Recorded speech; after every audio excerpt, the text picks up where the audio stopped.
President. Staten en stor eier i mange selskaper, og Høyre opptatt av at staten skal ha et ryddig eierskap i de selskapene som staten medeier i. Det innebærer at beslutninger av og om selskapets strategier, det noe som tillegges det enkelte styret.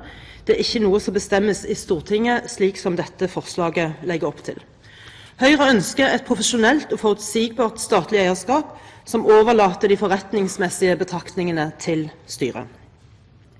I brev til Energi- og miljøkomiteen fra statsråd Terje Riis-Johansen, datert 14. januar 2010, så opplyses det om at staten som majoritetseier de siste årene har hatt egne årlige møter med Statoil om selskapets arbeid med bærekraft, der etikk, miljø og samfunnsansvar har vært diskutert, og at slike møter avholdt innenfor rammen av aksjelovgivningen og statens prinsipper for godt eierskap. Staten som eier har miljøambisjoner for sine selskaper, og Høyre mener at det riktig at vi har slike ambisjoner for vårt eierskap. Utvinning fra oljesand har med dagens teknologi store klimautslipp og høyt energiforbruk, uavhengig av hvilken aktør som faktisk produserer oljen. Høyre ser miljøutfordringene knyttet til utvinning fra oljesand, men vår tilnærming til spørsmålsstillingen at vi må arbeide internasjonalt for en effektiv prising av utslipp av CO2, slik at de reelle miljøulempene avspeiles i det kostnadsbildet som ved denne og andre produksjonsformer. Norge må ta ansvar for egne utslippskutt på samme måte som Kanada må ta et ansvar for tiltak som gjør at vi når våre globale mål om reduksjon av klimagassutslipp.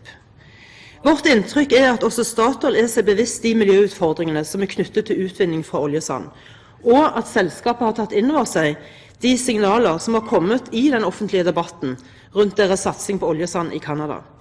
Selskapet legger stor vekt på forskning og utvikling av bedre teknologier og utvinningsmetoder for å ivareta miljøhensyn på en bedre måte.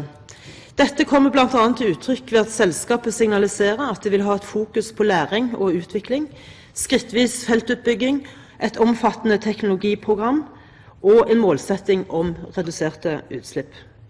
Jeg registrerer også at Statoils leder Helge Lund har tatt til orde for at vi trenger en global, effektiv prising av CO2 som avspeiler de faktiske kostnadene ved ulike produksjoner, nettopp for å oppnå gode klimaløsninger. Så vil jeg si til representanten fra Fremskrittspartiet, som påpeker andre partiers holdning i valgkampen, hvor også Høyre har uttalt seg, men hvor vi uttrykkelig har sagt at vår handling og uttrykk må skje innenfor det lovverket som aksjeloven setter i forhold til å ha et ryddig eierskap.